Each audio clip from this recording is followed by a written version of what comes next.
fuse and run. Whoa, light that fuse and run. Went off to college, but college done up me. Couldn't get my master's in truth and loyalty. Bang out the buzzword, teaching that blind man to sing. You might get the best of him, but you'll never fool me. Now, sweet talk the beanstalk, tell Jack to go and fetch your bank. Try that in upstate, boy, it's a different kind of scene. Went off to college, but college done up me. Couldn't get my master's in truth and loyalty. I said, whoa, light that fuse and run. I say, whoa,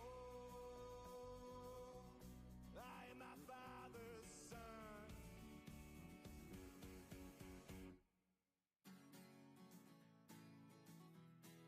Light that fuse and run. Whoa, light that fuse and run. Whoa, light that fuse and run. Whoa, light that fuse and run.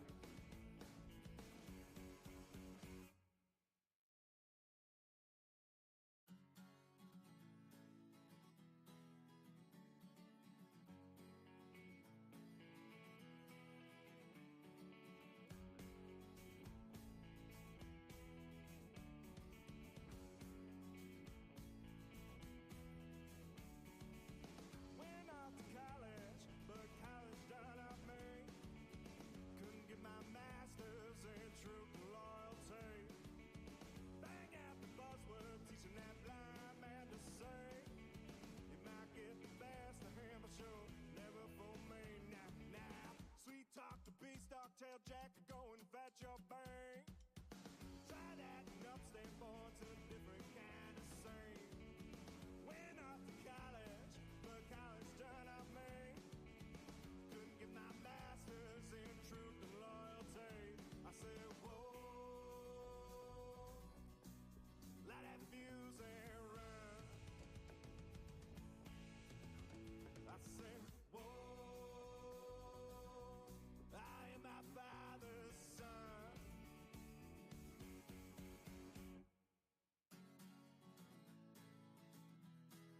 Light that fuse and run.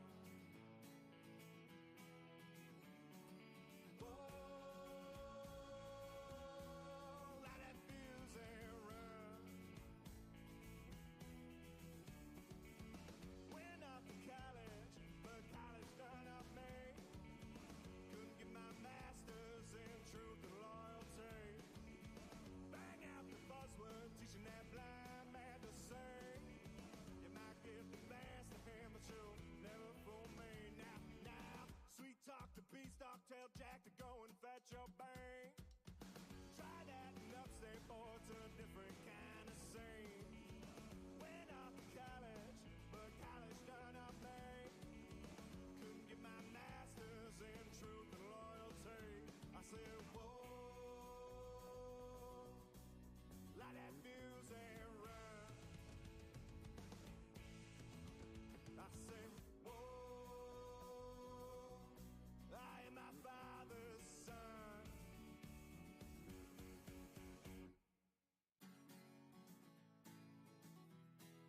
Light that fuse and run.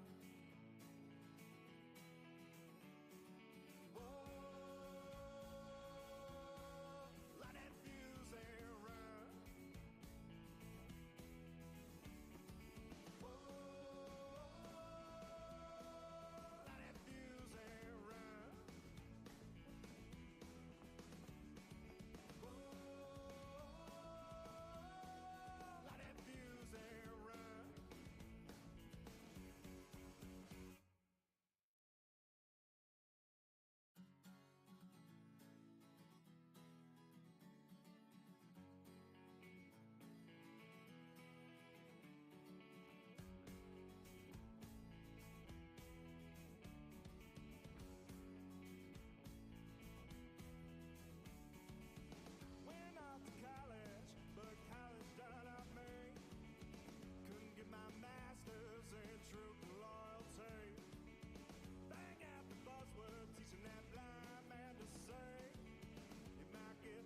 What is up, 24/7 Buff Fandemonium? It's your boy Swank. It is Tuesday. It's 8 p.m. Eastern Standard Time, and you're here for the K-Gun. And you know what? Today's not a therapy session, my friends. Today is all about wins and glory. And I can't wait to talk to all of you about this Kansas City win and all the crying that's going on around it. It's a beautiful thing. We have a very special guest with us tonight, Mr. Rob Mullen, content creator extraordinaire over at 247buffpandemonium.com. He's joining the panel. Scott has a previous obligation with his kid tonight. And, of course, we got Jerry with us. I'm going to hit this intro. We're going to talk about the game. We got some rattle the reads. We're going to preview the Dallas game. It's going to be a good damn night right here.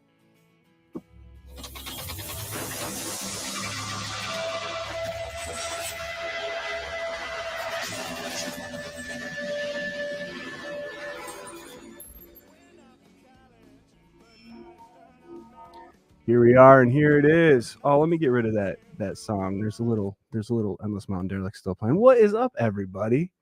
It's your boy Swank, right down south, right here. Our special guest. You know him, you love him, Mr. Rob Mullen. What's up, Rob? Hey guys, thanks for having me on. Hell yeah, so glad to have you on. If you are familiar with 247buffandmonium.com, you will recognize this man's work out of the cover 2 and the report cards that he's been putting out and all the great content that he's been pouring into it. And we appreciate all the hard work that you do, Rob. It's great reads. It's a fun time, and we're covering the Bills. Hell yeah. That's right next door. Right doesn't here. get any better. No, absolutely not. Right next door, right here where Scott usually is the other twin, my brother from another mother, Mr. Jarrod Reed. What's up, Jer? Hey, happy Bills fans sitting right here. A lot to talk about. I think it's going to be a fun night. Obviously, Swank, like you said, it's not going to be a therapy session, but more of a celebration a little bit and the good feels. And I'm representing FLX Mafia here right by Cuca Lake. Go Bills, let's talk. Nice. That was nice and hot and right to the point. Jerry, you're going to be on fire tonight. I can feel it already. In the comments, we got all of our friends, man. Josh Williams. Hey, let's go Buffalo. We in hair like shampoo. Debbie, happy to be on the winning side of Sunday. Go Bills. What's up, Debbie? We got Johns dragging the line. Welcome to Ecstatic Tuesday. Go Bills. I like it, dude. Ecstatic Tuesday. That's a new one, man. Yeah, I like it. I love how like the vibe is just completely different after we beat especially the Chiefs, but anyone, it's a great time. We got Doug saying, finally a happy Tuesday. Let's go. Hell yeah, buddy. Thanks for joining us. We got Mike V. What's up, Mafia? Hey, Mike. What up, Mike V? We got Adam. Let's go, Bills. Great to see the Dolphins choke yesterday as well. I didn't mention that in the hype thing, but oh my God, what a beautiful little extra treat we got last night. Oh, especially the way it ended. Yeah. Did you guys stay up for it? Oh, I couldn't go to sleep on that. Well, I was watching. Was it the only time in NFL history you've given up? What was it? A 14-point lead in the last 3 minutes and lose the game? Mm-hmm. Yeah, it hadn't happened since like the 70s. It can only happen to a better team, right? Yeah, I shed a tear. Don't cry for me, Argentina. That was me last night. We got Scott reading the comments. Look at that. He can't be on the show, but he can be in the comments. Well, he's just doing that because he loves you. He said, kick-ass fellows enjoying a snack celebrating Christmas from Prosecco's in Farmington. That sounds Italian as hell. Nice. Have a good time, Scooter. Yeah. Mike V, it's 8 p.m. on a Tuesday night. Where else would you rather be than right here, right now? That's goddamn right. Yeah, that deserves a crack. I like it. There you go. I like it. We got Uncle James saying, what's up, Mafia? What's up, Uncle James? Oh, man. We got Cookie. What's going on, Cookie? Hey, Cookie. Debbie Emerton, is there no background music or is it on my end? Man, I got to figure that out because it was there and we can hear it or I can hear it, but I don't know what's going on. It's weird. When I'm shuffling through the audio, it kind of gets loud and quiet. I don't know. Jamie says the KC crying. Yeah, yes, sir. We got Casey Nicole. Good evening, Mafia. What's up, Casey? Hey. We got Lisa Johns. Hello, boys. Hello, Lisa. Lisa messaged me right before the show to make sure we were doing a show, and I said, hell yeah, we're doing a show. There's no way we'd miss it.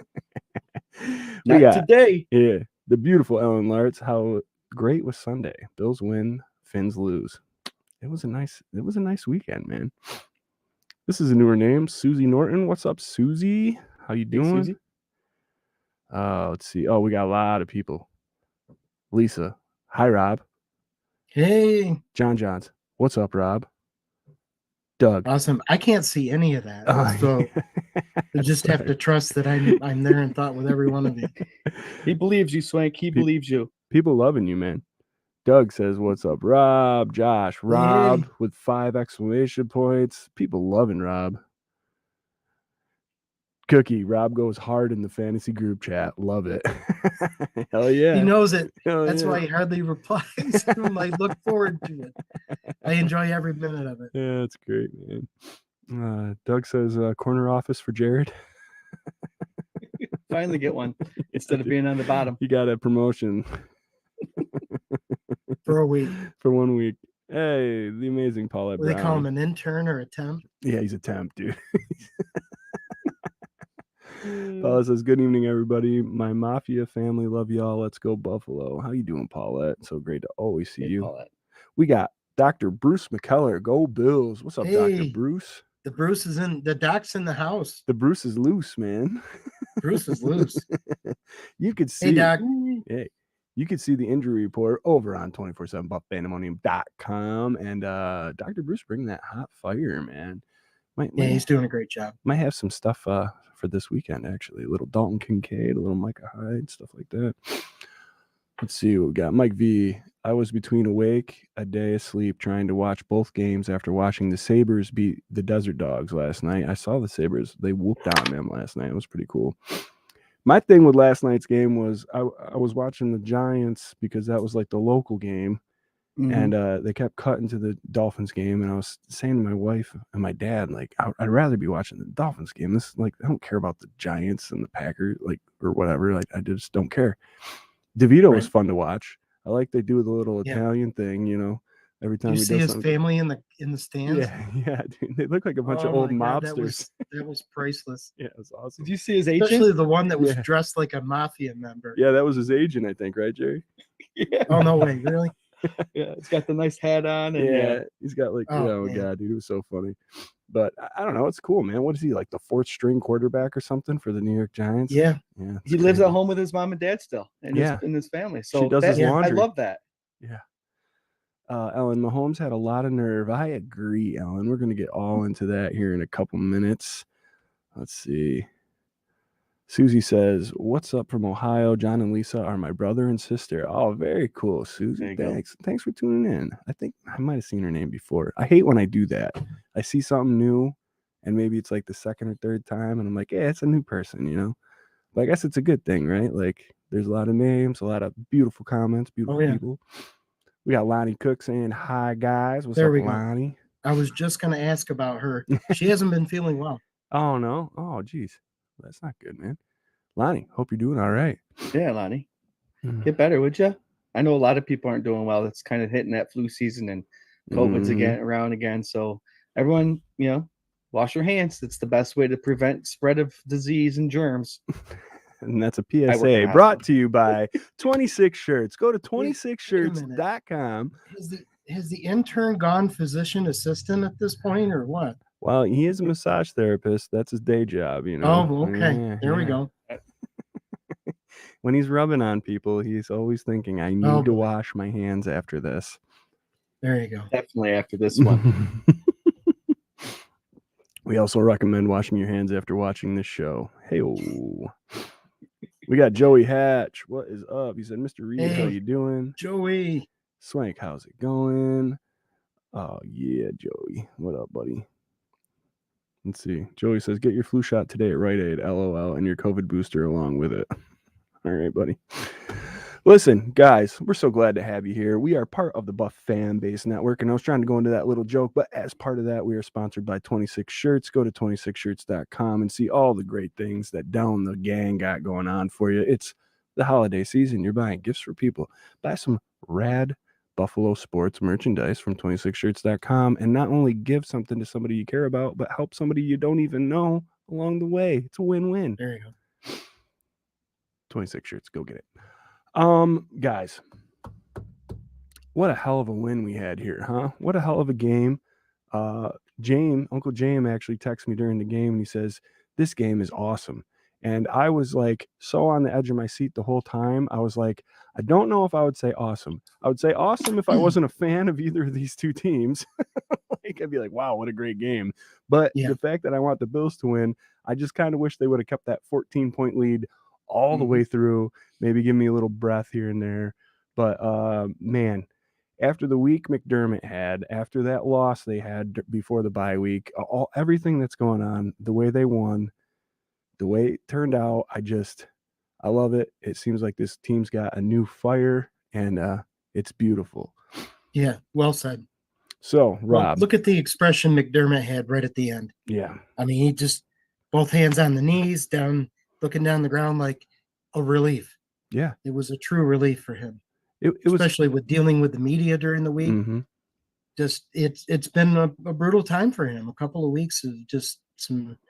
So, kudos to him and the game plan of the entire team. They put it together. And great game. 100%.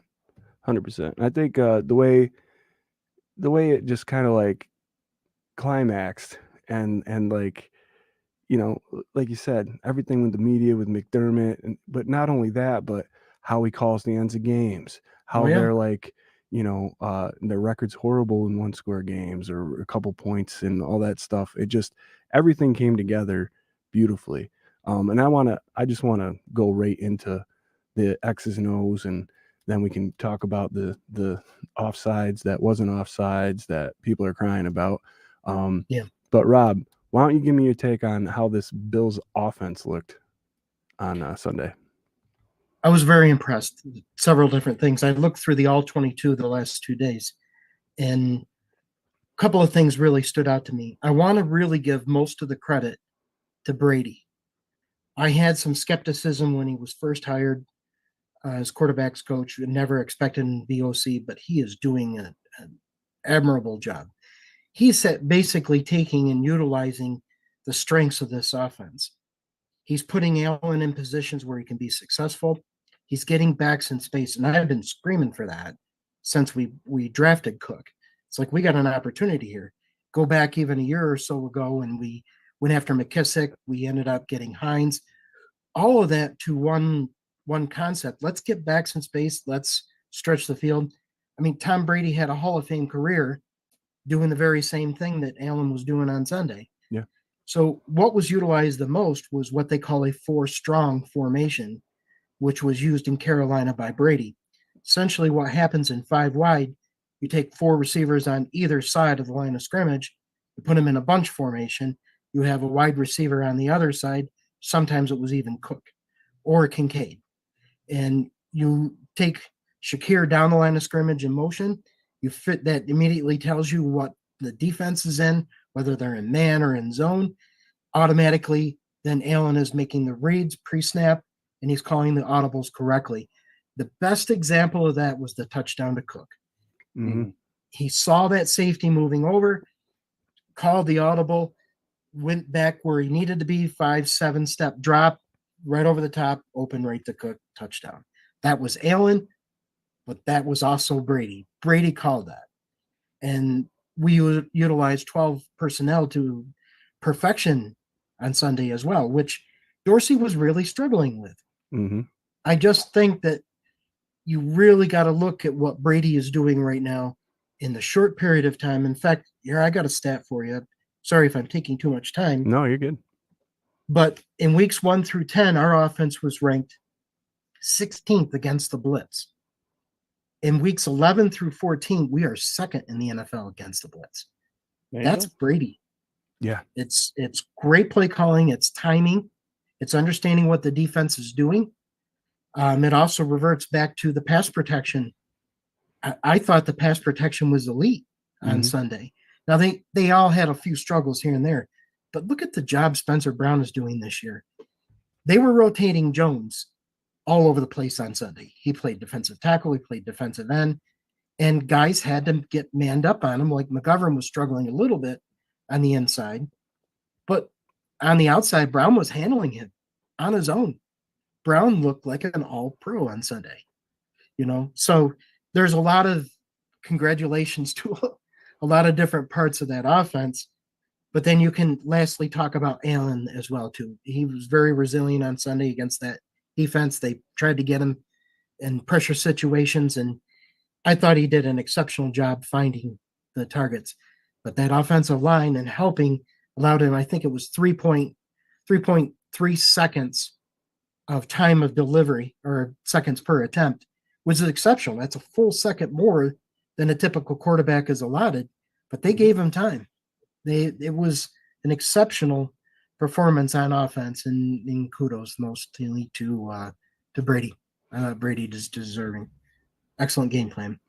Absolutely. I think I would also give a little bit of, along with the Brady credit, I think along with that comes a comfort level from Josh Allen that we have not Agreed. seen all year.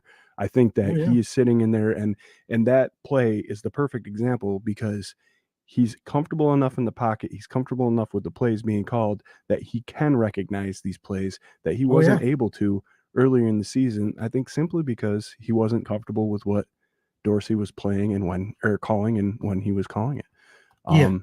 Great points, Rob. Jerry, what did you see out of this offense that you liked here this last Sunday? I mean, aside from the win, of course,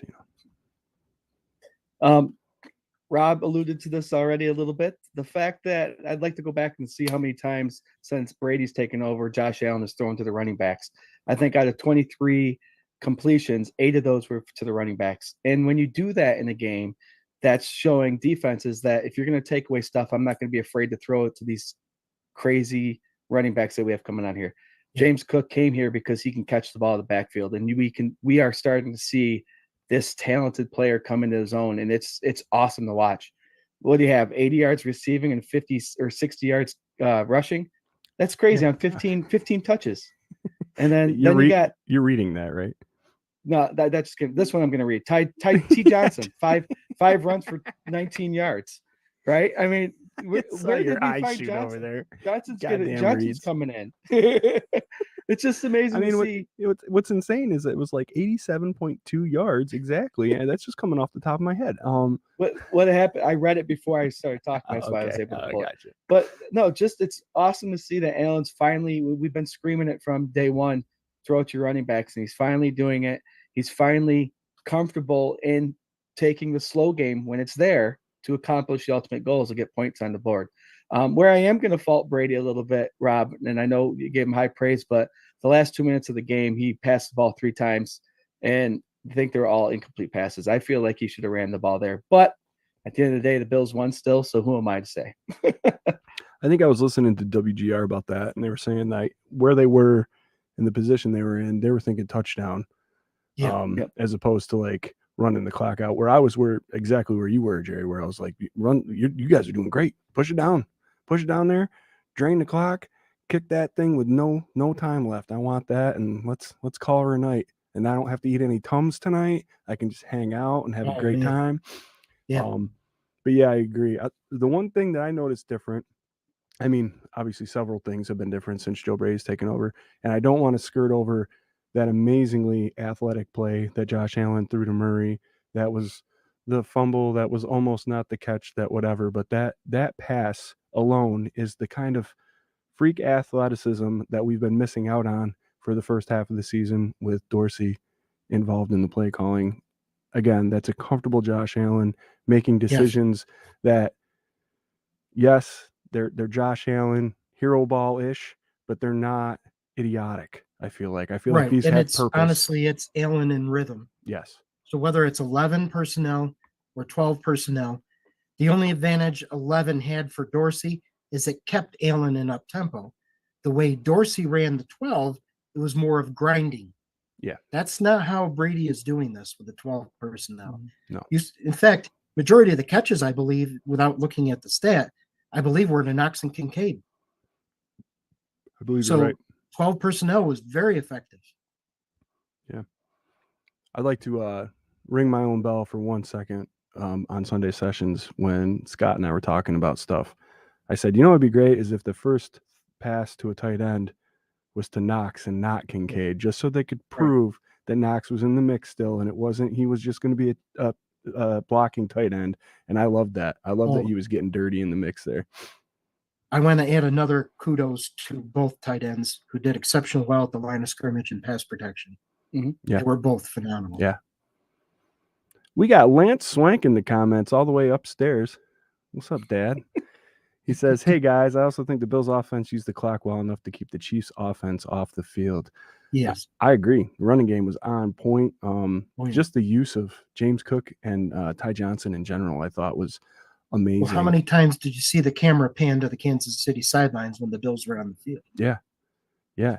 And I think the Chiefs were trying to run the same exact kind of game plan against the Bills. They really were. It was really interesting to see. Like, I don't know how many change of possessions we had in the first half, but it didn't feel like more than like 4, Right. Felt like they each got a possession a quarter. But it was fun. It was a fun game. Yeah. 35 minutes Buffalo, 25 for Kansas City. So the Bills did have that ball for 10 minutes extra. Yeah, I think the second half probably they milked her out a little bit there.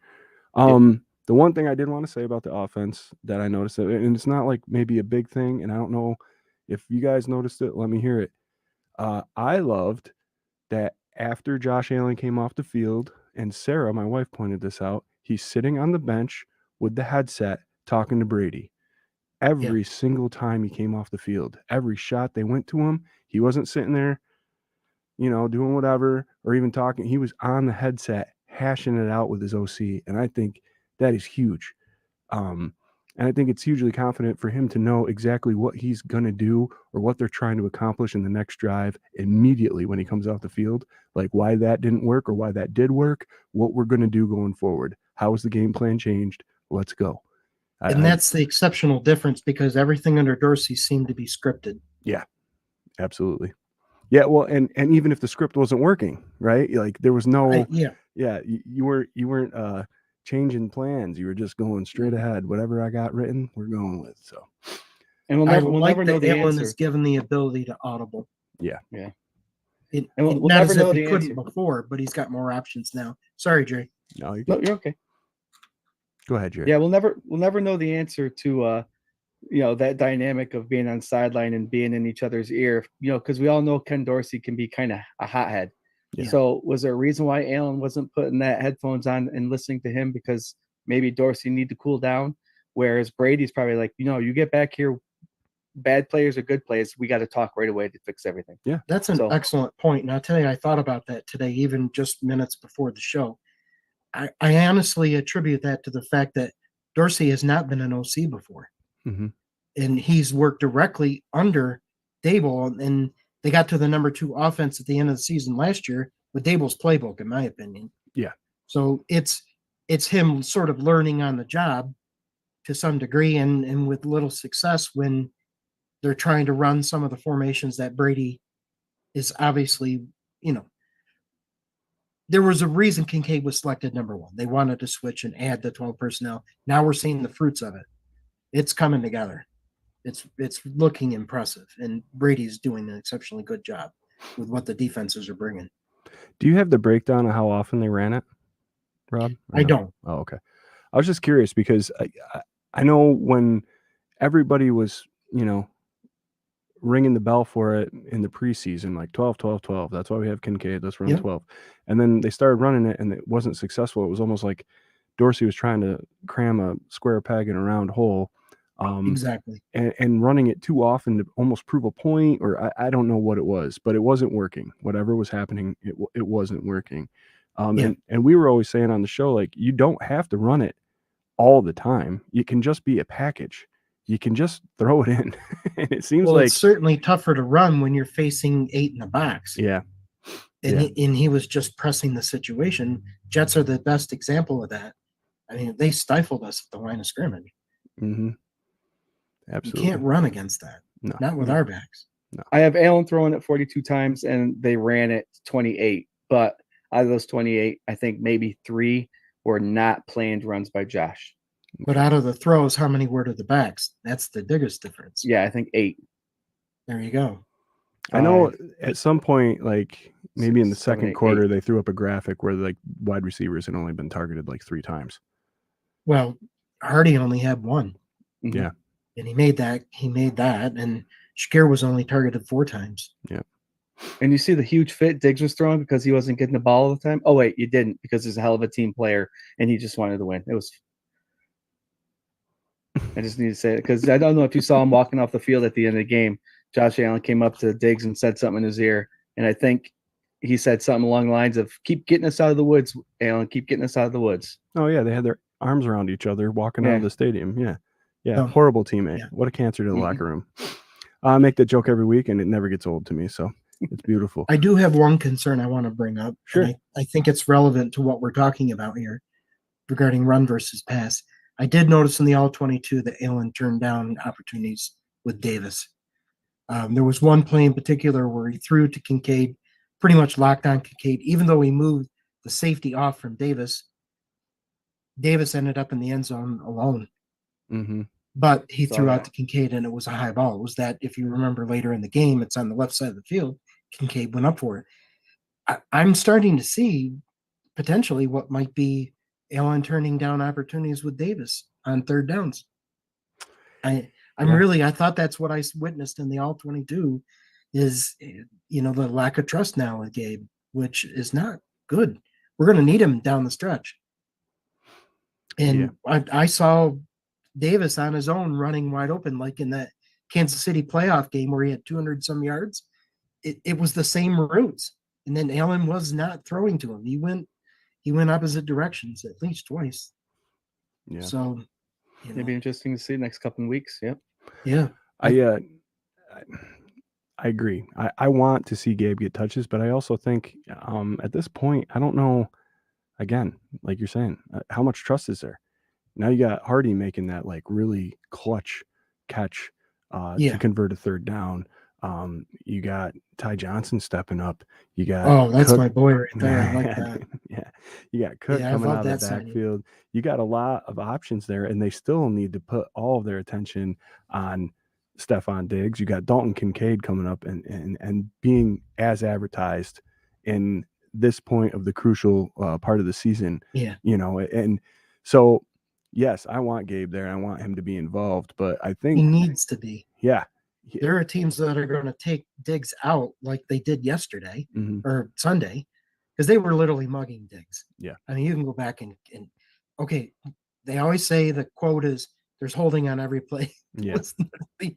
Holding on every play. You could see his jersey was getting pulled in every direction. Yeah, Diggs was getting held every single play. Absolutely. Yeah, it was ridiculous. So yeah, I mean, great points, great take. I think it's, I don't know.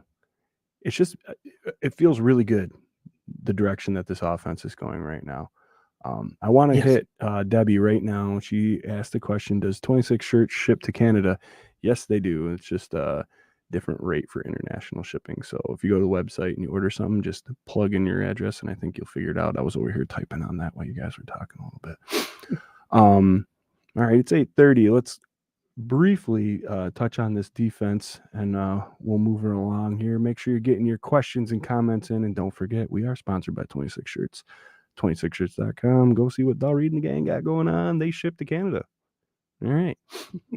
Hey Jerry, tell me what you liked about that defensive showing on Sunday at 4. The defensive line frustrated Mahomes and a lot of that run game, and it was nice to watch. It was also at Oliver, man, getting in there. What I was super excited about, and I know this is kind of a touchy topic still, but Von Miller was actually making cuts inside and putting pressure inside instead of going around the whole time. Rob and I were talking about that right before we came on the air. Yeah, he's starting to get used to it, I think, and what better time to do it than now? He's got to be careful about that, though, because you go that deep on some of those plays, you're not setting the edge. And he got away with it because those were in passing downs towards the end of the game. So they weren't going to run. But he's got to be careful on that move because there are guys that are exceptional at the edge, like Shaq Lawson. Nobody really gives him a whole lot of credit. But I'd be willing to place any statistical bet that guy is amongst the leaders in the NFL at tackles setting the edge. So, it's situational. Von is really there for pressure, so it worked. But great point there, Jerry, about Ed. Ed has really earned his money this year. Yeah. He's proving he's Pro Bowl worthy, if not consideration for All Pro. All pro. And he's proving a lot of people wrong, including myself. I was very critical of that. We were a little worried about that extension that seemed to come out of nowhere. That's for sure. Yeah. But well deserved. I'm glad he's here and he's playing the way he's playing. So, Rob, what do you think about this defensive showing on Sunday? I thought McDermott. I want to speak pretty much at the end of the game because I thought they did a good job with what Kansas City was doing. You were correct earlier in saying it really kind of mirrored what we were attempting to do. But how many times have we seen this season in one-score losses where that defense is not holding and the offense of the opposition is getting chunk plays on us?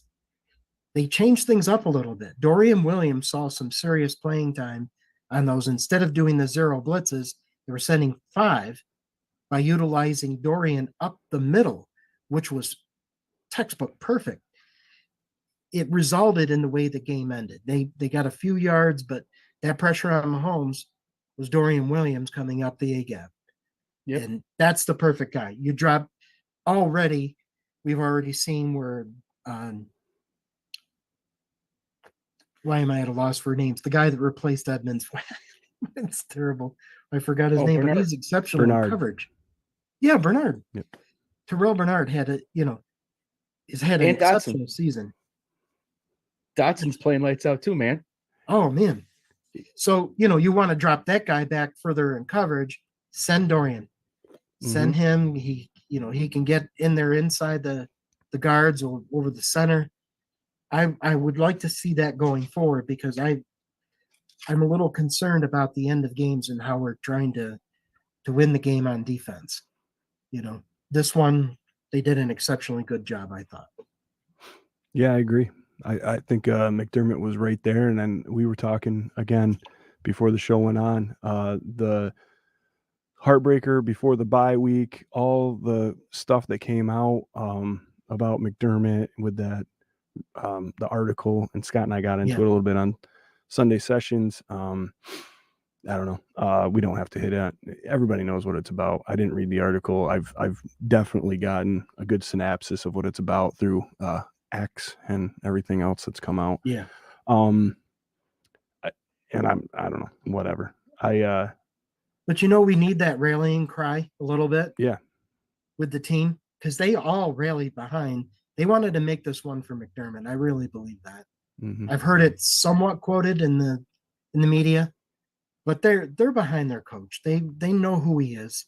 Yeah. They know he's a really good person. In fact, the one quote the best was Moore's when in the post game presser. Yep. Morse talked about when he was pulled aside by McDermott when he was going through some issues with his health. He had already had the concussion earlier in the season. It was a playoff game right before. McDermott pulled him back into the locker room, just the two of them, and talked to him and said, life is bigger than football. Yeah. You do what you have to do. I'm there for you. Whatever it takes, we'll get through this. Moore said that's the best thing anybody's ever said to him. Yeah. That's what McDermott is. He's a human first. He cares about his team. He's really, regardless of the opinions of Sean McDermott, that guy's a stand-up man. He's a family man. He's kind of perfect for Buffalo as we are. We're sort of blue collar, but we care about each other. Look at our fan base. This is the way it's supposed to be. And McDermott reflects that. And the players really believe in him. So it was great to see it all come together. And I really think they did their best they could on that day for him. I really believe that. 100%. I mean, I think people forget what he's done since he's came here. I mean, aside from ending the drought, aside from, the back-to-back-to-back playoff appearances, the top 5 defenses, Josh Allen, all these great things that have happened, you forget about the culture that he built. He was getting picked on for putting so much into the culture.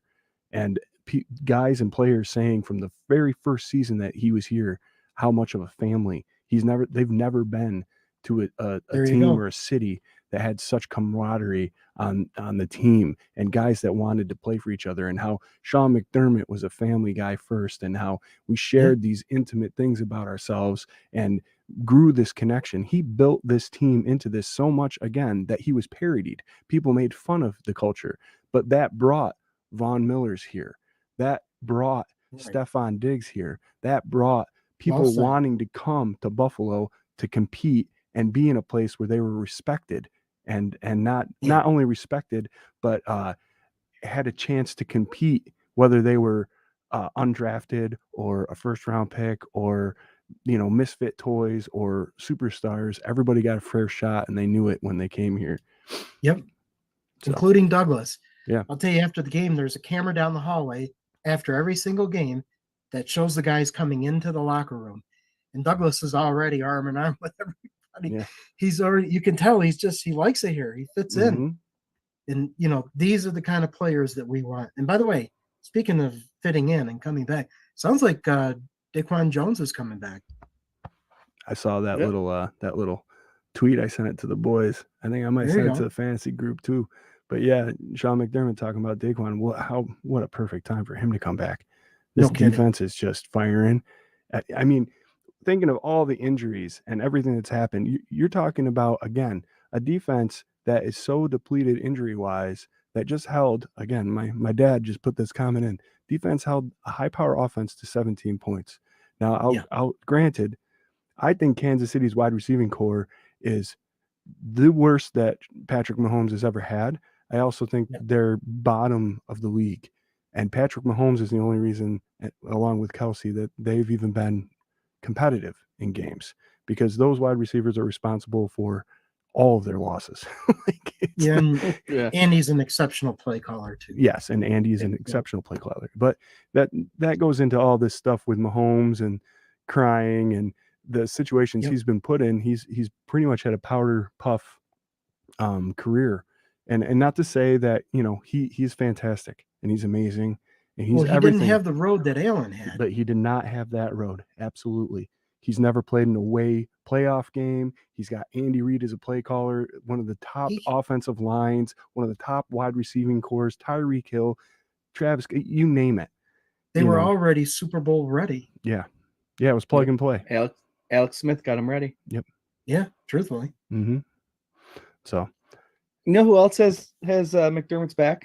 And you could see it in the video when McDermott's speaking to the team. You're talking about BBB? BBB. Big Baller Bean. Hell yeah. Yeah, we got your fucking back, he said. And then in the background, you saw Pagula clapping his hands with a big-ass smile on his face. There you go. So he ain't going anywhere, guys. He's our coach. Well, I can tell you this much. There isn't a team in the NFL that wants to see us make the playoffs. No. If I was Dallas, I'd be worried about Dak right now. I'd be worried about Dak having a Dak game. I'd be worried about your nemesis in Jordan Phillips and Shaq Lawson wanting to just prove that Thanksgiving game isn't something of the past. It is now. And I don't think I would want to be facing Josh Allen with Joe Brady calling the plays right now. I don't. And Micah Parsons is an animal. But the Dallas defense is great. Micah Parsons is a huge part of that. You know what else? Kansas City Chiefs defense is pretty good. But Chris Jones is a huge part of that. And they handled him this last week. I think that if they can handle Micah Parsons, I think that you're going to have a similar outcome. And honestly, what you saw from KC and everything, beginning to end, was frustration. Yeah. They couldn't have their way with Buffalo. Chris Jones on the sideline arguing with the defensive coordinator or the defensive line coach. That was beautiful. I loved it. I loved every second of it. Yep. So, hey guys, it's 8:41. We want to make sure that we can get everything in. I'm sure we'll go a little into overtime. Jerry, you good for a couple minutes or no? A little bit overtime. Yeah, we're good for that. All right. I like it. Just to put a bow on it, 20-17, your Buffalo Bills beat the Kansas City Chiefs at Arrowhead Stadium in Missouri. And boy, it felt good. On other news, the Miami Dolphins blew a 14-point lead, and the Tennessee Titans helped us out after not helping us out the week before with the Texans. So we're glad for that. the chances of us actually being able to take the East went up quite a bit last night. So Yeah. I'm not as concerned about that right now. I just want us to get in. So we'll keep going. But I can see the Dolphins having a big problem with their schedule. Well, as far as the East, the stat I wrote down earlier is the odds for winning the East went up from last week from 8% to 19% in one game. Yeah. Wow. It's serious. It can happen. Yeah, you got to remember, I think those Dolphins had quite a bit of the injury bug last night. Yeah. So Tyreek Hill, Moser, I think. So their center is out for the season. Yeah. Yeah, he just declared that this afternoon. So we shall see. Also, ACL. Herbert is out for the season. Oh yeah, hand surgery. A lot of interesting things going on, but we all know not to write any of that off, right? So, guys, real quick, break it up. I want to do something we haven't done in a bit, and we're gonna rattle them Reeds and Robs. That's right. This is the show, the game show, where we test the knowledge of our esteemed panel. Usually it's a couple twins. Tonight it's one twin and one content creator named Rob Mullen. We've been talking a lot about this defense. It got me all hyped up. I love defense. I love the big lot guys up front. And guys, did you know that we have 14 players on our team that have registered at least half a sack? I was wondering if you could name the top 10. Ooh. Well, it's got to start with Floyd, right? Oh, you're gosh darn right. It starts with Floyd. Mr. Leonard Floyd, my boy, has 9.5 sacks, and he's leading the team. Ed Oliver and Epinesa, I think, are tied. Ed Oliver and Epinesa are tied. And stop cheating and looking at your stats right now. I have. They each have 6.5. Wait, hold that closer so I can read it. No, this is the Dallas Cowboys schedule. All right, so the obvious has to be, like you said, Ed and AJ. Yep, they're the top three. Floyd, Epinesa, and Oliver. They each have 6.5. So Miller doesn't even have a single sack this season, so he's not in Nope, he's not. Did Daquan Jones get one before he got injured? Not in the top 10. Okay. Nope. Oh, so. Oh, wait, I'm sorry. Yes, he is. I'm sorry. Daquan Jones has 2.5. Does he? Yes, I'm sorry. So what number did he land at? 6. 2.5? 6? Yep. Oh, that's not bad. All right. So good question. Shaq Lawson's got a couple. Shaq Lawson is number 10 with 1. So he must Just have one? 2 halves, is Holy what I'm smokes. guessing. Well, if one is number 10, then you got to pretty much. Gregory Russo yet? No, sir. He is number 4 with 4.5. Bernard, yes, number 5 with 3.5. Nice get. Nice pull. So we have 6, 7, well, and 8. Milano had 2, I think, before he got hurt. 2 or 3. He did. Milano is not in the top 10. No? Really? No. So he only had 1 then. Wow. This is saying 0. Oh, wow. Yep. Okay. Well, he did switch the roles. Yes. Because they were moving Bernard around a little bit before he got hurt. Yeah. Let's see. Who else? So to recap, we have Floyd at 1, Epinesa at 2, Oliver at 3, Russo at 4, Bernard at 5, Jones at 6, and then you guys have Shaq Lawson at 10. So you're just missing 3, 7, 8, and 9. Phillips, I think, has 1. Jordan Phillips has 1.5, sir. He's number 7. All Nice right. pull. 2 more.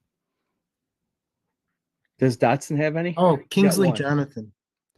Kingsley Jonathan is not on this list. Really? No. Thought he had a couple. He must have 0. been tackles for loss. 0, yep. If you guys want Poyer, he is number 8 with 1. You're only missing number 9 on this list. He is, oh wait, hold on. Are you missing in there? Oh, I thought there was another guy. No, he's later. Okay. So Settle? No, he's the guy I was thinking. I was like, oh, he's on the list. He has 1 sack, but he's number 12 on the list. He's tied, I guess, if you want to count that. Yosef? Yosef is number 9 with 1 sack. There you go. That is your top 10. And to be fair, I right, guess yeah. Dotson has 1 sack. He'd be 13. Rapp has a half a sack, and he is number 14. But collectively, a group, I think they're amongst the top 5 in the NFL. Yeah, 100%. 100%. That is a sack-heavy team, especially for this time of year right now. I'd love to see Floyd get them double digits. Oh yeah, he will. Sunday, yeah, he will. That's the thing you got to take into consideration. This defense is rotational, so the guys you're not going to get your 15 to 20 sack a year guy here. It just won't happen. No. The biggest amount of rotation last year, I think, was Ed, and was 55%. So, they're not seeing the field all the time, so you just won't have those kind of stats. No, absolutely not. But I thought a good showing and a good mixture in the top 10 here. You have 1, 2, 3, 4 defensive ends. You have 1, 2, 3, 4 DTs, and then you have 1 linebacker, 1 safety. So you got some nice blitzing going on. Johnson's got 1. Settle. A lot of people are contributing, and it's nice to see. It's nice to see that rotational mindset is paying off, and everybody's eating a little bit. And sure, and they're actual sacks and not just quarterback pressures. Exactly. Remember when Jerry was here, that's pretty much all we were doing. We weren't getting big sack totals. Yeah, it was pretty much pressuring the quarterback. Can be as effective, but the sacks are just their losses. Puts the opposing offense in difficult situations, down and distance wise, and it's a great stat. I think big improvement this year. Absolutely. So that's Rattle the Reeds. Thanks for playing at home. You guys are killing it in the comments, and appreciate every one of you. We're moving on. We are playing the Dallas Cowboys at home, Highmark Stadium. Another 425 game this weekend, right? Yep. Yes, it is. Dak and we don't play a 1:00 game, I think, until January. Yeah, I think it's the last one of the season against the Patriots, right? Yep. So, right? Patriots. Yeah. We have a Saturday. It's second to last. We have last game we play Miami. Miami's last game. Yeah, that's right. So we only have the Cowboys, the Chargers, the Patriots. And Miami, right? And that's it. Yep. Nice. So, we got Dak and Micah Parsons coming to town. Tony Pollard, CeeDee Lamb, who's been blowing up my fantasy league, even though I did not make the playoffs this year, and that bummed me out. But congratulations to everybody in the 24/7 Buff Fandemonium fantasy league that did make the playoffs, and I'm gonna catch your ass next year. So is Rob, I'm sure. So just watch out. Rob, tell me, what are your overall thoughts of the Cowboys coming to town, and what are you looking for from our offense? Well, I think they're both evenly matched, truthfully, in a lot of different ways. I think Dallas is hitting their stride. They certainly are coming off a big win against Philly, which I think is, knowing that team and knowing how they're coached and knowing how they played, they're due for a setback in some ways. They may not be taking us as lightly, but I think the biggest factor is going to be weather. I think from the forecast I'm seeing right now, that's going to actually help the Cowboys as opposed to colder weather. They are a dome team. They are a southern team. They practice in the heat. It's not that way up here. So we should all kind of be praying for some snow, I think, to some degree. So weather could be a factor, especially if it rains. So that will mean they're going to have to be as versatile as we've been offensively. They're going to have to rely on their running backs. We've had a difficult time stopping the run. Getting Daquan, if we can get Daquan back for this game, this would be the one to have him back. He's a presence in the middle. Having Joseph has been good, but Phillips is getting pushed around in rotation, and Settle's getting pushed around. They really aren't factors against the run, and teams are hitting the A gap. They're coming hard at us. And you look at that offensive line, it's not what the Cowboys used to have 5 years ago, but it's still a formidable line. Yeah. And Pollard's tough. I think if we focus on stopping the run and sort of match up on the outside, I wouldn't mind seeing Douglas get matched directly on CeeDee Lamb. Just have him run with him, the kind of the way we played Tyreek Hill. He's got the size. Sort of formulate that kind of defensive game plan and sort of limiting what Dak likes the most. The most difficult part we're going to have is against their tight ends. I really think that those guys have stepped up this year, and the loss of can't remember the guy's name. He ended up in Houston, but Dak does like they're tossing it out in the flat to the tight ends, and that's something we're going to have to be aware of when we're in zone. We can't have a 5-yard play turn into a 15-yard play. So, it's really both offense and defense. It's really matchups, turnovers, and of course weather plays a part in that. So that's how I see this game. I think it's going to be close. Dr. Bruce says the early forecast is 40 with light wind and no precipitation. So that favors us. Yeah, I think it's a little chilly for them. That'd be all right. I like the take on the tight ends. I would counter with us shutting down Kelsey pretty much this last weekend, but the only problem with that is it was easier, I think, to shut down Kelsey because KC doesn't really have any other wide receiver threats. Right. And he's the only one. Yeah, and that's the problem with the Cowboys. They have, CD's amazing, and then you have some other guys that have been getting the job done and making Dak look real good. So Brandon Cook. What they're doing is something similar to we do. They use 12 personnel quite a bit. Yeah. And what they do is what we did with Diggs in preseason is moving. They're putting CD in the slot, so he's going against nickel corners most of the time. Yeah. If you're doing zone, so he's immediately open and he's taking yards after catch. So it's something we're going to have to be aware of. I'd rather we sort of man up and play zone around. We've done that a couple of different times in a shell type of defense. We've had to do that against certain players. And with Douglas, I think what an acquisition that guy's been. Mm-hmm. You can literally man him up on anybody. Yeah. Say I would say the plays he made again, KC. That saved our season as much as Brady coming in and calling plays. I think agree. Defensively that he is one of those guys where it's like we're not worried about the two corners anymore. Douglas is the guy, the number one, and then you have and he wants that. Jackson. And you know who he reminds me of? Antonio Cromartie. Yeah. He is not afraid of anybody. Yep. He will physically man up, and he can stay with him. We got a special player right there with Douglas. That was one heck of a pickup. I just well, it never would have happened if Trey was healthy, but I would just love to see a healthy Trey White in him. 1-2. Yeah. Oh my God. Yeah. Mike V helped out with the name. Dalton Schultz was the tight end. Thank you. Yes. Thanks, buddy. Thanks, Mike V. Jerry. Yeah. What do you got going on in your brain over there for this game coming up here? We talked a little bit about just the overall feelings, but I guess what are you looking for out of the game on Sunday from the Dallas side of things? So like Rob said, Dallas is on a little run here. But let me tell you the run. They beat the Panthers at Carolina. Then they had 3 straight home games against the Commanders, the Seahawks, and a struggling, I think, Eagles team. They're about to come up to Orchard Park when the Buffalo Bills are starting to get hot to play a real good team. And I think that, like Rob said, they're pretty even. They're a pretty even team. If you look at the number one receiver, it's both receivers on each team. Their second receiver is the tight end with, Dalton Kincaid has 61 and their tight end has about 58 or 62. So, and even the run game's similar. So they're pretty much even teams.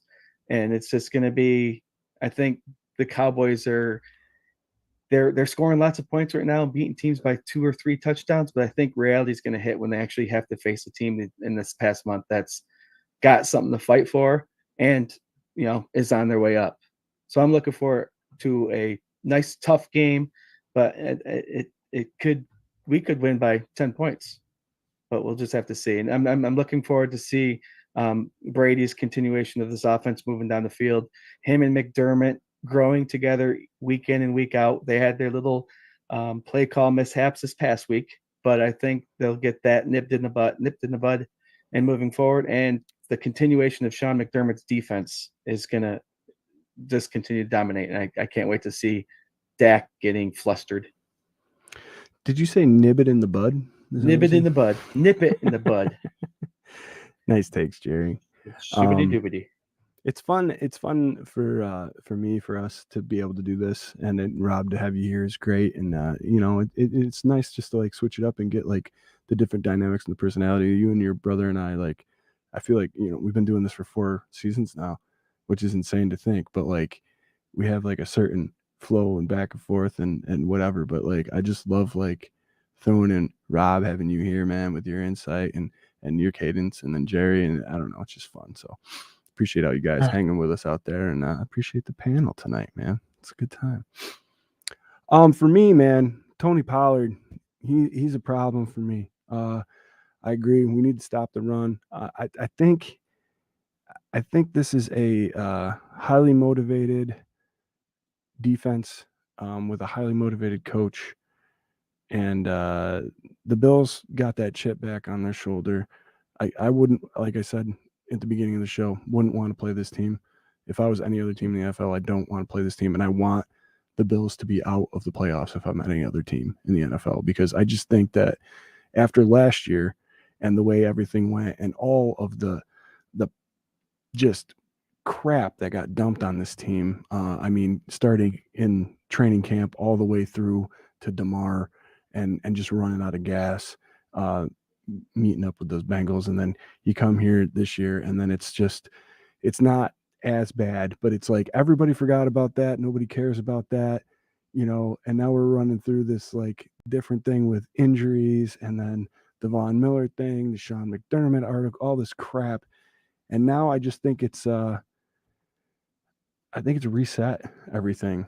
I like the way you said that earlier, Rob, and I think this defense is going to come in and show some things it hasn't shown, and done some things that it's done very well all season. Well, it would go a long ways for the rest of our season. Oh yeah. I wouldn't necessarily say that the KC game was a get right game. There's some flaws that we need to touch up here a little bit, but it'd be a big feather in the cap to pull this off against Dallas, because Dallas will be coming in needing this win. They're behind, even though they're tied with Philadelphia. They're behind in the tiebreakers, and they're behind in percentage-wise of winning their own division. So they will have a purpose. They'll be ready, and they're healthy. So we are really going to have to play a mistake-free game. I want to give you a quick example of that. Even though Allen had an exceptionally good game, he still created 26% of the pressures on his own decisions. Yeah. Meaning when to roll out of the pocket versus stepping up. And this was proven on a couple of different broadcasts that I've witnessed since the game. 26% of his plays, he created the pressure on himself. He really won't want to do this against this defense because Dallas will bring it. And you've got one player we really need to pay attention to, and Micah Parsons, but it isn't just him. Yeah. They have 4 guys on that line of scrimmage that can get after it. So pass pro will be big. Turnovers will be big. Field goals versus touchdowns will be big. We're just going to need finally 4 quarters of consistent football. And if we do that, there isn't a team, again, that's going to want to face us down the stretch, because we really have a chance of winning out after that. Yeah. Yeah. I wanted to shoot at, let's see, Chris Christian. Dallas has scored a ton of points. I just looked it up real quick. Looks like points per game on StatMuse here. Their cute little graphic. Cowboys are at 32.4. Second, Dolphins 31.6. Niners 29.2. Ravens 27.8. So far, all of those teams are golden ticket winner, wannabe playoff contenders, number one guys. Fifth in scoring is your Buffalo Bills at 26.8. So we're right there in the conversation. Eagles after that, Lions after that, and then it starts to kind of fall apart. So, yes, Dallas has scored a ton of points. Don't forget the Bills have also scored a ton of points, and Yes. I think this one's going to be one to watch for sure. Jerry, is there anything else you want to add offensively? What are you thinking? What's the game plan going in? against For our offense? Yeah. I think it's going to you have to feed those running backs this week. Yeah. I think a run game is going to be vital to them moving the ball. If not getting the running backs with the run game, continuing to dump the passes off to them with the quick swing passes. But those 3 running backs are going to be vital. Do you see any chance of the game possibly going? Here we go, folks. We're in overtime. That's right. We're in overtime. Absolutely, you said. absolutely, because the last couple of days, after this Chiefs game, I keep thinking that Tyler Bass is going to have to make his stamp on this season, and it's going to be with a game-winning field goal. Ooh, all right. You see what Dallas's kicker has done? He's doing well too. He doesn't have to do much. They're up by 3 scores. I think he's leading the NFL in points. Yeah. Is he really? I mean, he had some crazy kicks this past week. I don't think he's actually missed a field goal. I haven't looked. It's pretty easy inside. It's pretty easy to do inside. Yeah. That's why I wanted to add really quick. The Dallas Cowboys are 8-0 at home.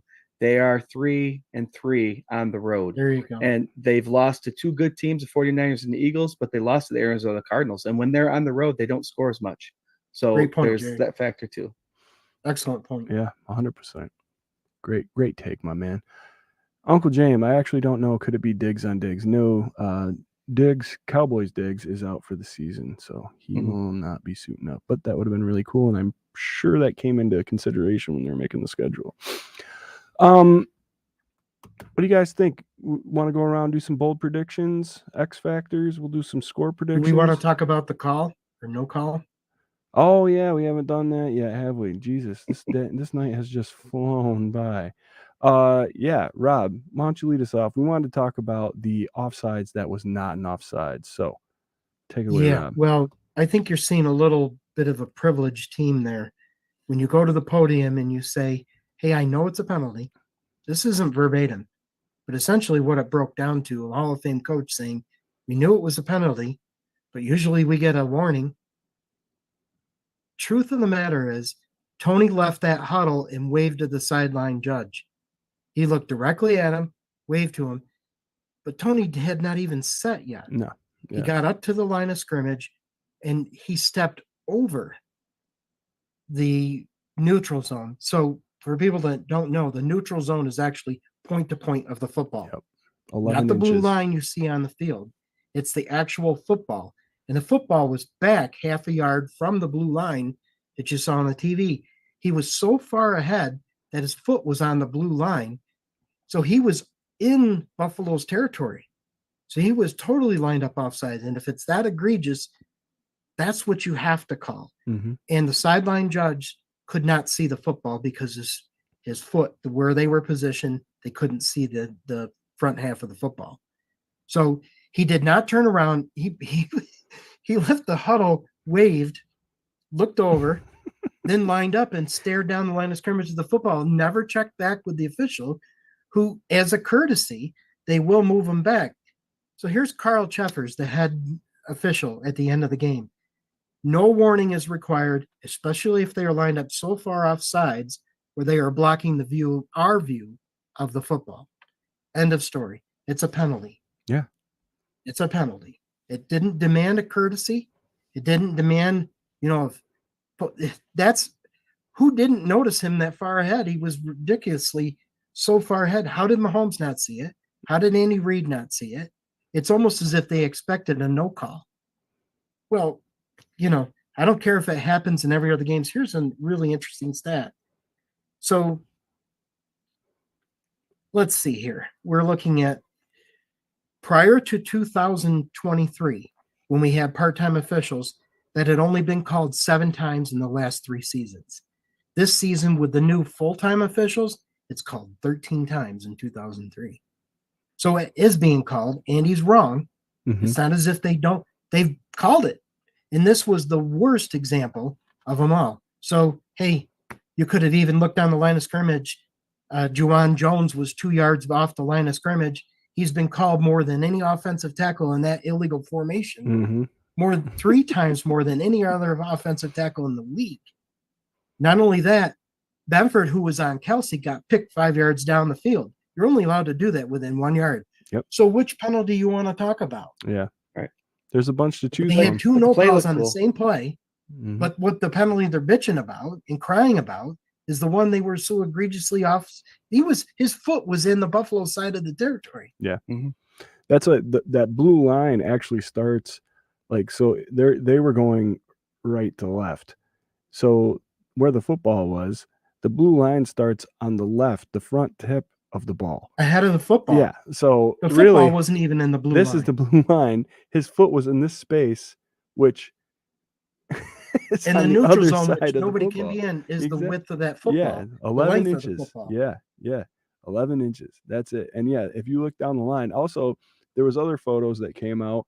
He'd actually been lined up offsides 5 other times Yeah. throughout the game, I saw that. and they didn't Yeah. call it on him. Yeah, So but this one was worse. This one by this far, one 'cause I was know worse. Yeah, a lot absolutely. of other fans are sharing other photos of Mhm. other receivers doing it throughout the league, Sure. and it's like that's like minuscule. This was literally right over that. You could not call that. This is the biggest. Like, I don't know if you guys watch like The Wire or like I really like stories that kind of come full circle, right? They start in a Yeah. spot and then they like kind of like show like that next generation of the same thing happening, and it's like interesting to me to see like people develop and go. What we're seeing right now is Patrick Mahomes turning into Tom Brady even more than we thought was possible. Yeah, I would Because agree with that. he's just crybabying his ass out and throwing tantrums. When I heard that Andy Reid said that it was an embarrassment to the NFL, I didn't hear the whole quote. I honestly thought that he was talking about his quarterback. I honestly thought that he was saying that Patrick Mahomes and the way he acted was an embarrassment to the league, because for him to need 5, 6, 10 other players and coaches to hold him back from screaming at a sideline judge after a call had been played and the correct call was made, and your only argument is the play was cool, you should have let it happen. Well, in both post game pressers, both of them said it was a penalty. Mm-hmm. Yeah. Yeah. It's not about it not being a penalty for them. For me, that's all it's about. We are constantly bitching about these. What they're bitching at the refs about is the opposite of what we're bitching at the refs about. Right. Yeah. Like calls. they're saying that they shouldn't have called that. They should have let us go, because usually, like, and not only that, they're telling on themselves. Why does Andy Reid or any coach get, hey, that guy's lined up, we got to move him back. Hey, one just real quick, coach, this guy's offsides. Why is he getting that? Defensive linemen aren't getting that, you know? And if Patrick Mahomes is so, I'm worried about Kelsey's Hall of Fame nod, and I'm worried about my teammates, and it's not about me, it's about the play, and got cheated of this great play. Yeah. It was the Music City Miracle was one of those plays. Forward Right. pass, right? That worked out great for us. You know, like that's a call that probably should have been made. I wish that call was made. My other whole point on this was like, if Patrick Mahomes threw a pick and got creamed, you know, roughing the passer, like, well, that pick's an awesome play.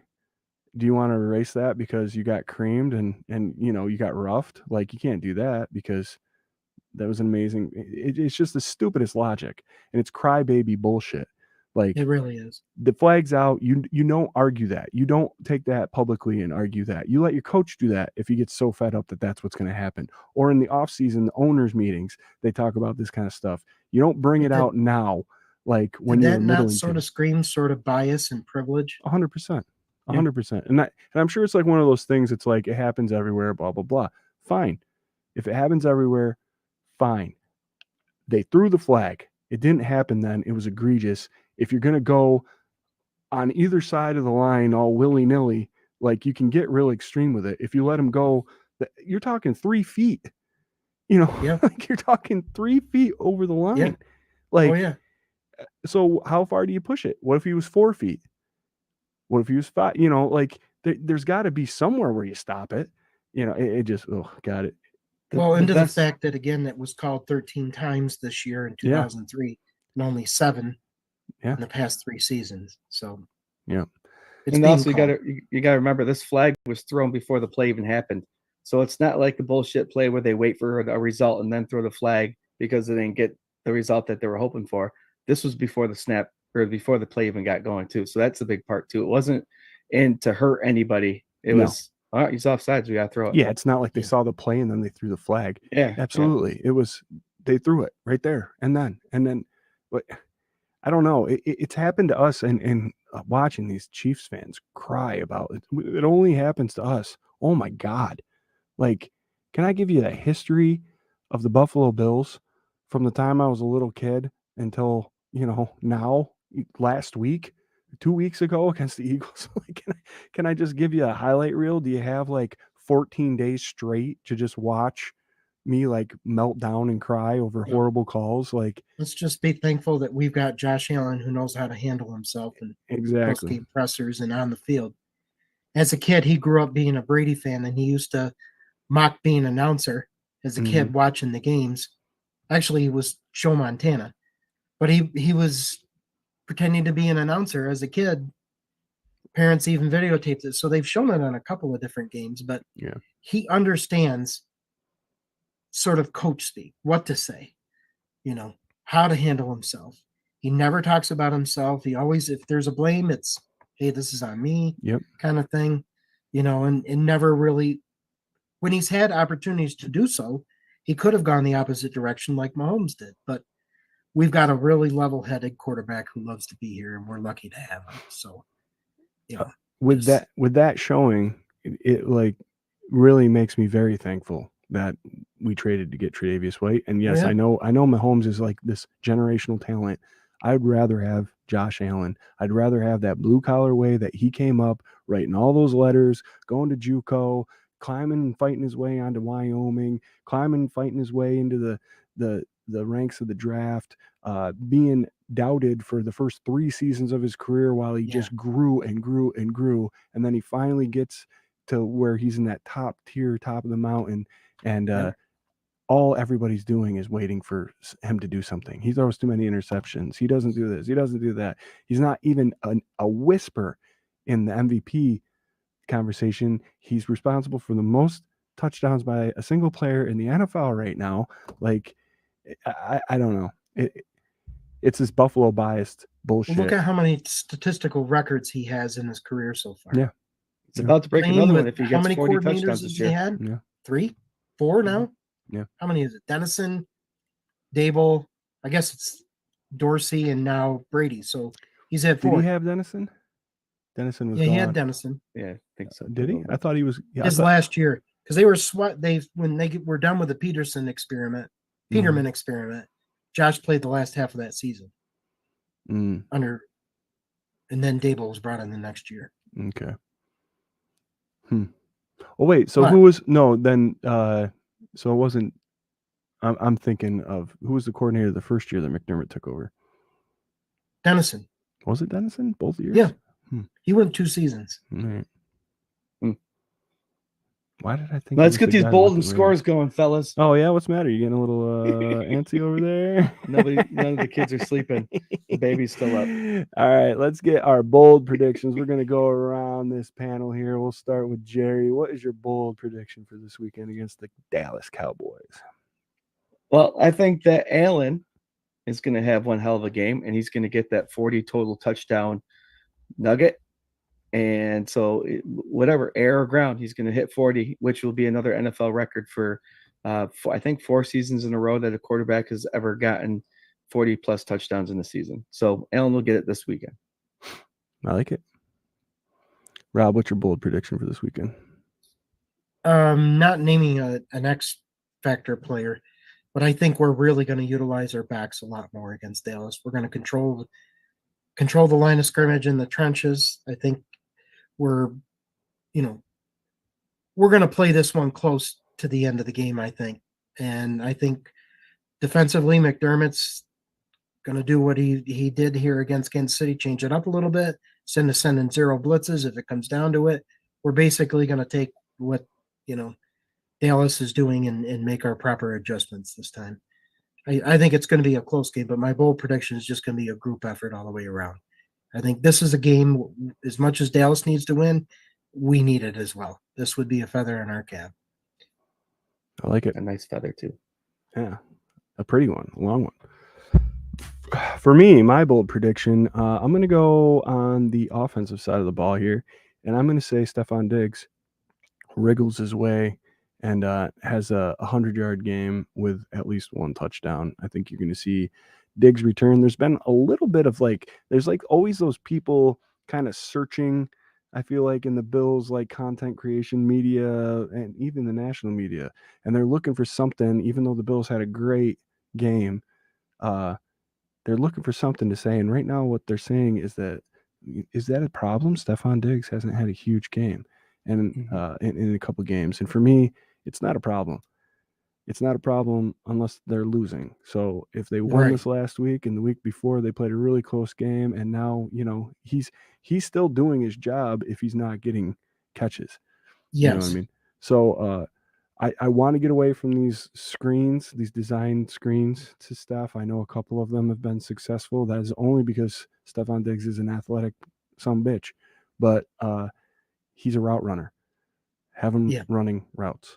And 100 yards and a TD. Rob, I'm going to shoot it right back down to you. Who's your X factor for this weekend? Well, I'm going to turn it right back at Diggs.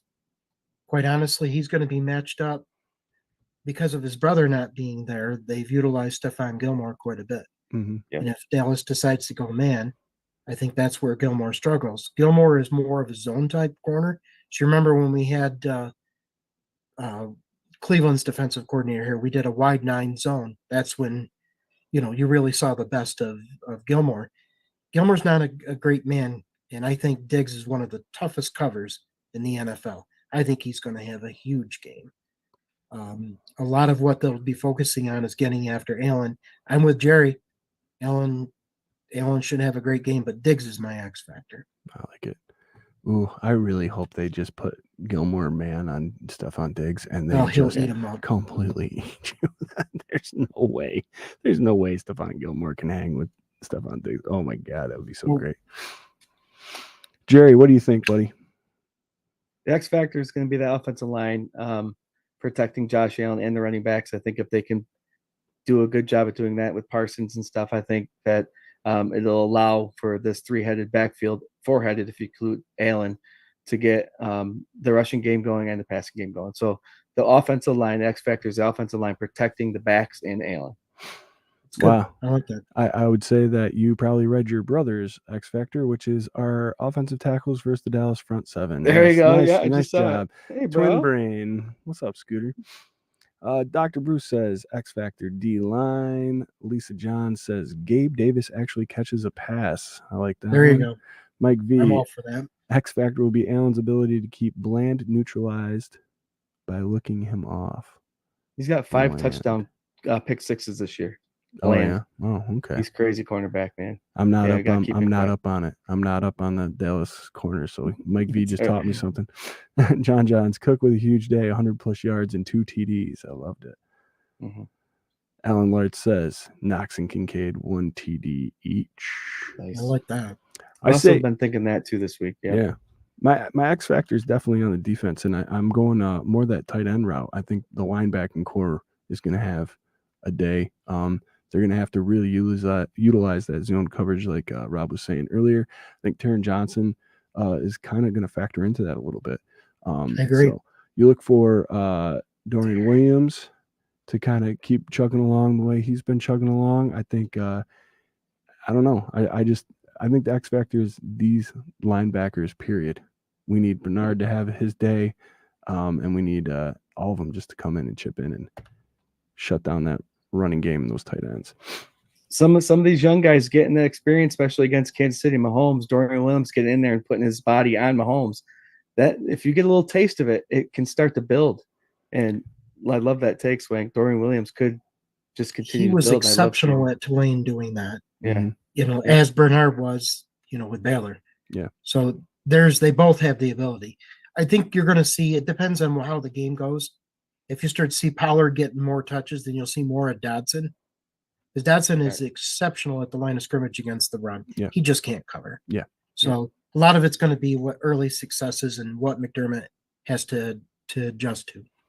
I'd say too, blitzing Dorian Williams to me is like this perfect way of just letting him loose and utilizing raw talent that he has, right? Yeah. Like there's not a whole lot of like thinking that has to go into that. You just have to beat your guy and get to him. So if he's got the instincts, he's got the nose for the football. Exactly. So he's an exceptional tackler. Yeah. So for me, it's like you're putting a rookie in a position where he can succeed. So hell yeah. Go get him, you know? Yeah, I like it. I like it a lot. I think there's a lot of promise there. Let's do some score predictions. I don't know where I left off. If we're going counterclockwise or clockwise. We'll go Rob. Rob, guess first, man. What is your score prediction for this weekend? 35-32. Bass wins it in the end. Ooh, I like it. I like it. 35. That's what I've been thinking all week. I'll wait till Tuesday. Your brother says 31-24 the Bills. What do you got, Jerry? I have, again, Allen hitting that 40 total touchdown mark, so they got to score some points. 38, but they're 38 points for the Bills. Dallas Cowboys are going to have 24. Wow.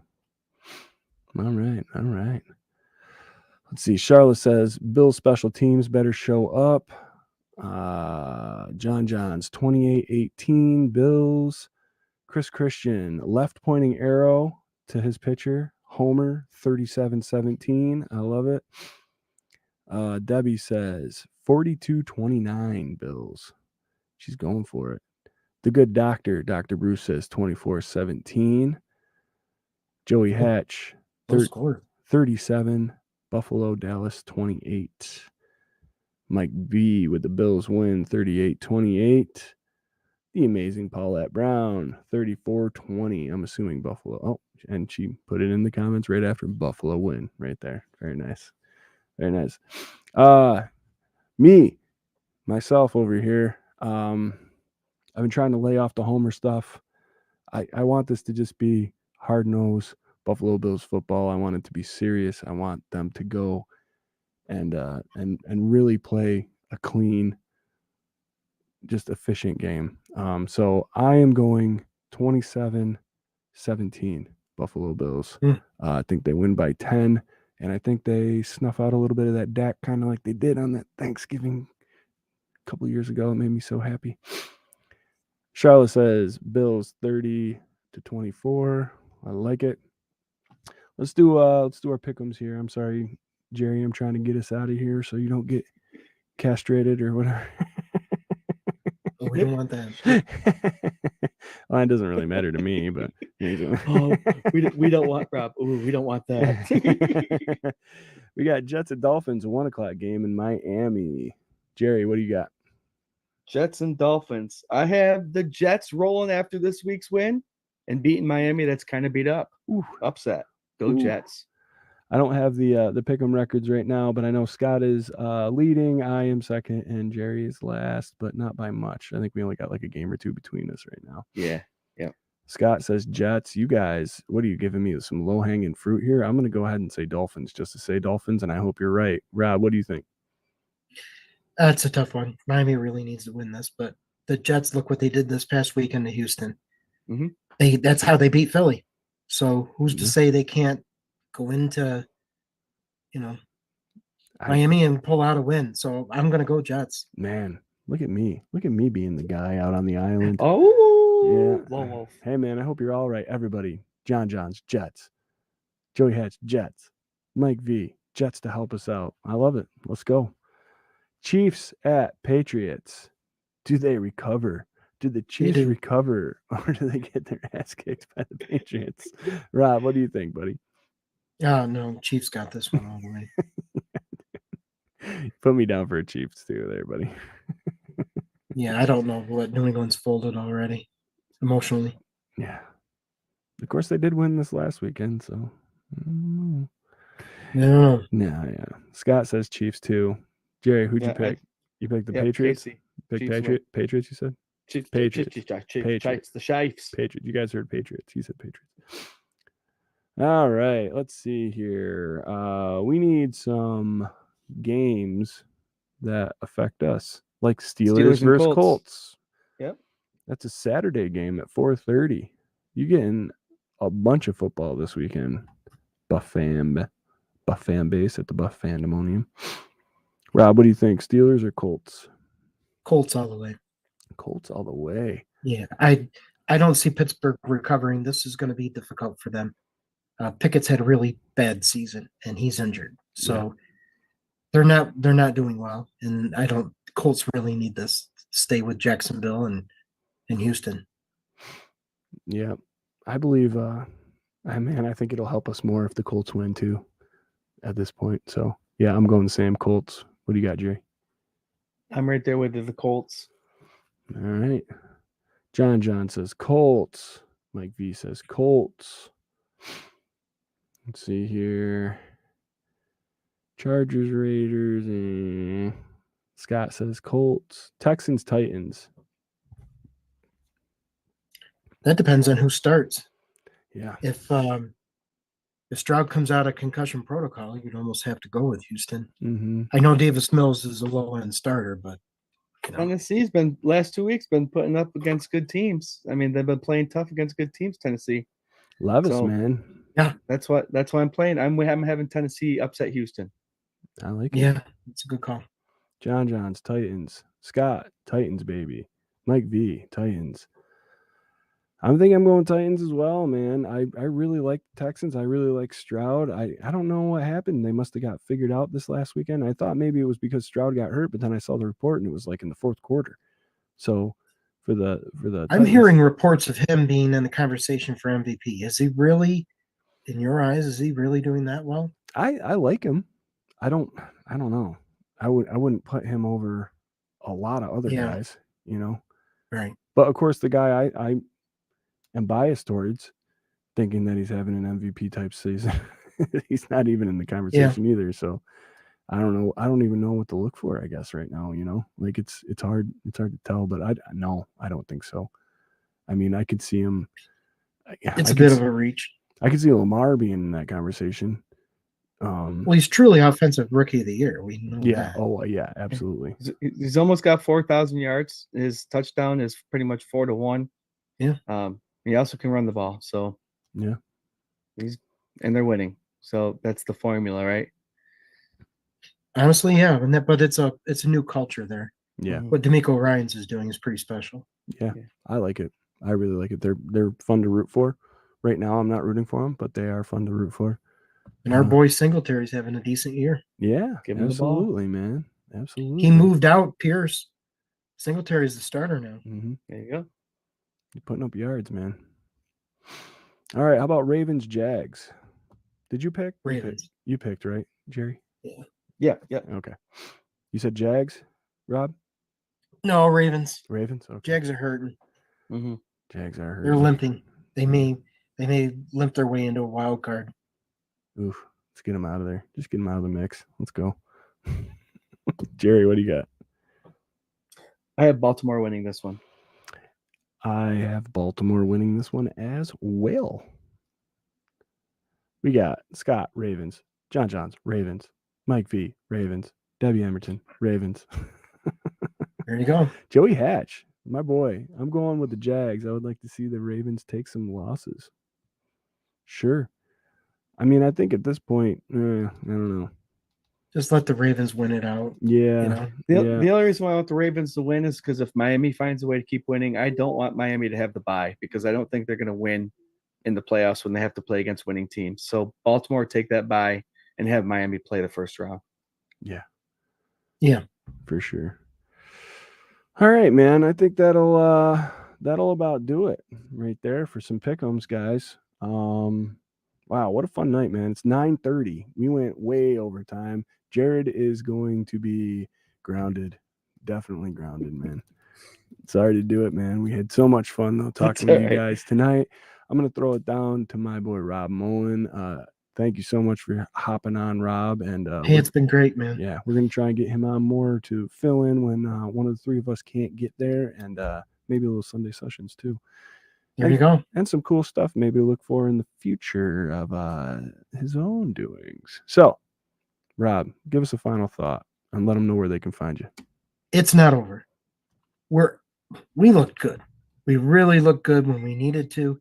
We're going to have to look good again against Dallas, but this isn't over. Right now, we have a 45% chance of being a wild card team. We also have a 19% chance of hosting a wild card game, even though a small percentage of winning the number one seed overall is only 1%. We're not out of this. So go Bills. Hell yeah, man. I like it. And thanks again for joining us. Jerry, what do you got, buddy?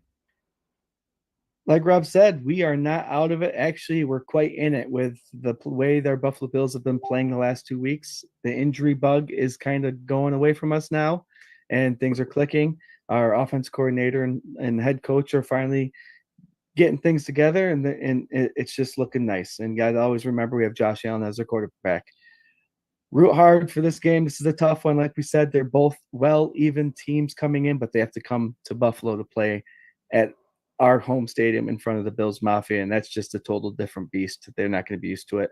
Look for the Bills to come up with the upset, if it's called that, and I can't wait to come back Tuesday and talk about our 8-6 Buffalo Bills and what it looks like in the playoffs. There you go. Nice. Guys, thanks for killing it in the comments once again. Thanks for being a part of 247buffpandemonium.com. Don't forget that we are part of the Buff Fan Base Network and also sponsored by 26 Shirts. Go to 26shirts.com, see what Del Reed and the gang got going on. Spend all your money. I know it's Christmas, but just do it. You can explain it to your kids. Don't worry. Appreciate all you guys and your participation tonight. Rob, again, thanks for coming and hanging out. Scooter, we missed you, bro. But things happen and it's beautiful. It's a beautiful thing. I'm glad you got some family time, and I want to hear all about your kids' concert. It's going to be amazing.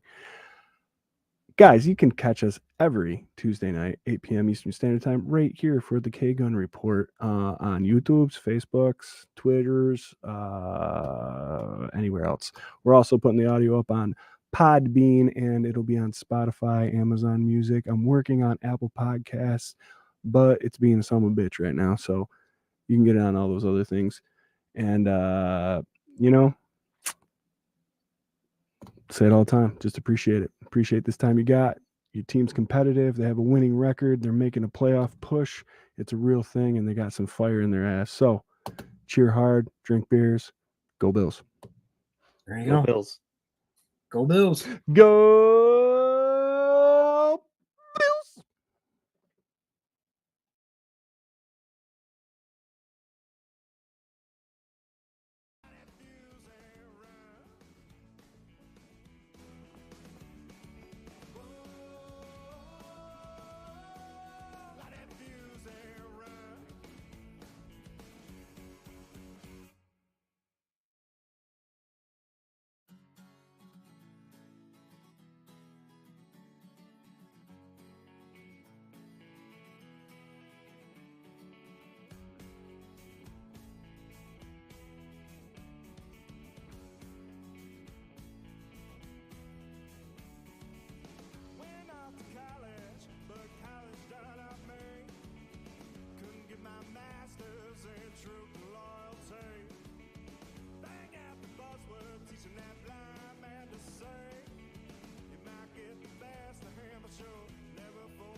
Talk to beast, dog tail jack, go and fetch your bank.